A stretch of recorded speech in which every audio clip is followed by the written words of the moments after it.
I got a text from Malolo yesterday.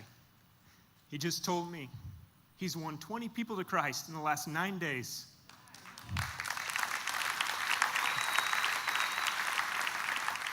We're going to launch that church in 6 weeks. We're so excited about it. Back in Easter, I had the privilege of baptizing, which is not something that I get to do very often anymore with our emerging young leaders. And yet I wanted to show you about some of the faces of the people that I was able to baptize. In fact, I believe we have a picture here that I'm going to show up. On the back row, we have some young fellows. Those young fellows are part of 4 generations of believers in that first church plant in the last 9 months. We have a young gal in the middle, Deborah, who has a 2nd grade education and can hardly read. But she was one of the first people to recite 25 verses to earn her Bible in that church plant.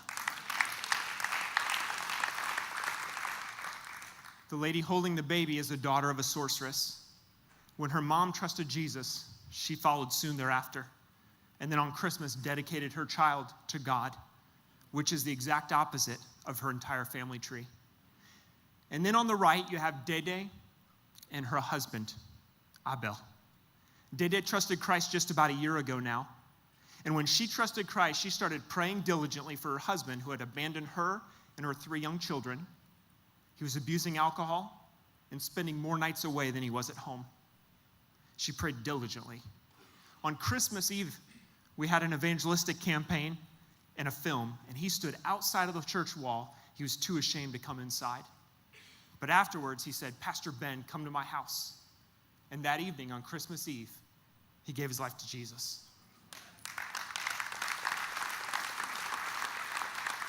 He got up the next morning and said, "I'm done with everything. I'm going to give the rest of my life to serve God." And he started the process of training to become one of our next pastors.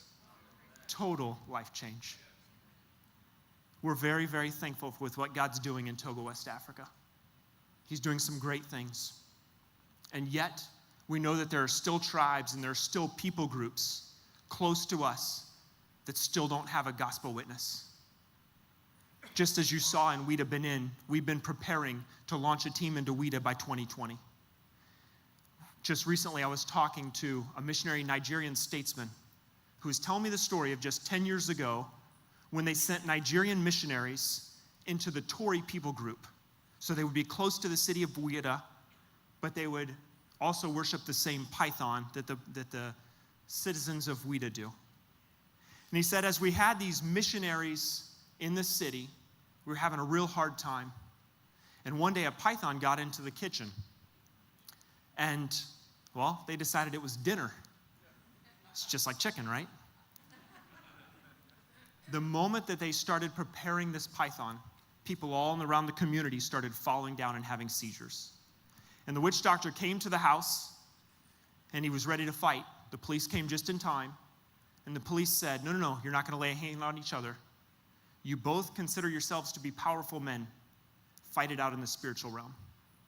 And so for the next 7 days, this witch doctor called in all of his friends, and they stood 24 hours a day, 7 days a week, until casting spells on this missionary family while the missionary family is inside praying for their lives.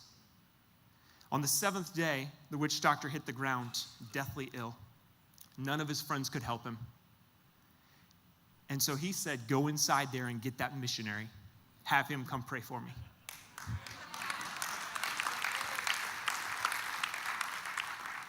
You can tell where we're going, right? Missionary walks outside, prays for him, and God heals him. From that moment, they had the breakthrough, the gospel breakthrough with the Tory people group. We believe that that close people group, the Tory people, will be part of the gospel movement in reaching the next city of Ouida Benin. In Africa, we have a parable or a statement that says, if you want to go quickly, go alone. But if you want to go far, go together. That's exactly what we're looking at as a Converge movement in asking God for a gospel movement in every people group in this generation. So as we focus on the 6 Degree Initiative in West Africa, would you pray with us? Would you join us? And would you send us some of your very best so that we can continue taking the gospel to people who have not yet heard for the first time? We truly are better together. Thank you.